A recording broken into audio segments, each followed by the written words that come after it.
Matt Stepp, Dave Campbell's Texas Football here at House Park Stadium in Austin with the Country Meats post-game interview with the head coach of the Lake Travis Cavaliers, Coach Hank Carter, after a 45-21 win over Austin Anderson. Coach, I know you'll never apologize for a win, so congratulations. Thank you. I'll take it. Although hats off to Anderson, they did a great job, especially in the first half. These are the situations we talked about coming into this. Their quarterback is mobile and a good player. They've got plenty of guys that can run around and catch the ball, especially kind of on broken plays. And their offensive line does a good job of pass blocking. And so they made some plays on us in the first half. We also did some silly things, and when you play against a team that can go execute, it hurts you, and it did.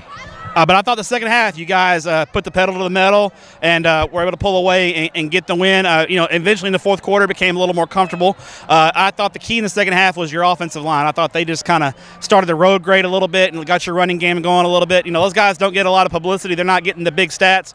But just can you tell us about your offensive line, how important they are, and how you thought they played, especially in the second half? Yeah, I did. I thought our offensive line in the running game played great. They really have all year long. They've been the most stable unit and really the most talented unit we have. And, we did. We leaned on those guys, and we had a lot of success running the football. I thought Nico ran the ball hard tonight. We did have the fumble there at the end, but he ran it well for the most part. And we're still working on the timing in our passing game. We got a long way to go with that. Defensively, they're a dynamic, explosive offense. Hatcher and his teams are known to be able to put points up and throw the ball around. Defensively, you guys pitched a shutout in the second half. They've got some good playmakers over there. In the second half, did you guys make any schematic adjustments, or was it more just a matter of you guys going out, playing your assignments, executing, making tackles, all that kind of coach speaky type stuff? Well, I think we had a good plan. It was just harder to execute. They get a say-so on how the play goes. And a couple of times we didn't keep contained the right way, and then we gave them a penalty there at the end of the half that kind of prolonged, got them closer to where they could take a shot at the end zone. In the second half, we really just tried to flush the quarterback to our free hat. And, really eventually those guys get a little tired too, the ones running around back there. And eventually he got a little bit tired, and we were more disciplined with our pass rush and got some shots on him. Your team all year has battled adversity. I mean, the injury bug. You've been doing this a while, and there's years where you're almost clean with injuries, other than the usual bumps and bruises. And there's years where it seems like there's just a rash of them, and it feels like you guys have had a rash of those injuries this year. But your kids have stayed the course, and it feels like your team is starting to improve each and every week. How proud are you of your kids for battling through that adversity, and do you feel like your team maybe starting to peak at the right time?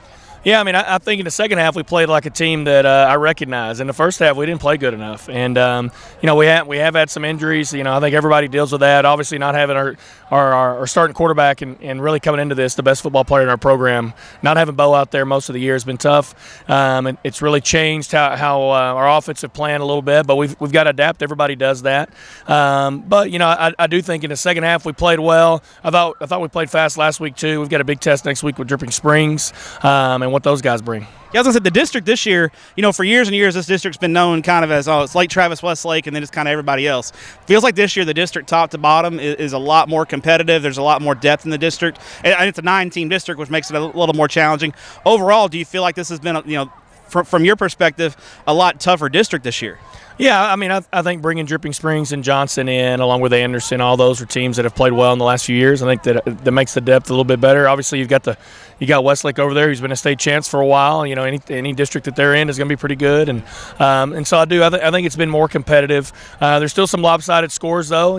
There's some things that some of our schools deal with, and numbers wise that we've just got a lot more players, us and Westlake and Dripping Springs, to some of the Austin schools. But I do think top to bottom it's a deeper district. Final question for you: what's the post-game meal going to be? What are you celebrating with? I don't know. Actually, Doc Gothard is the one that sets up our food, and so I'm hoping it's like Freebird's Burrito. Sometimes he gets us that, but you never know. If he gets busy, we just go with the standard Whataburger, so we'll see. Are you a chicken or steak burrito guy? I'm a steak, for sure. My guy. There you go.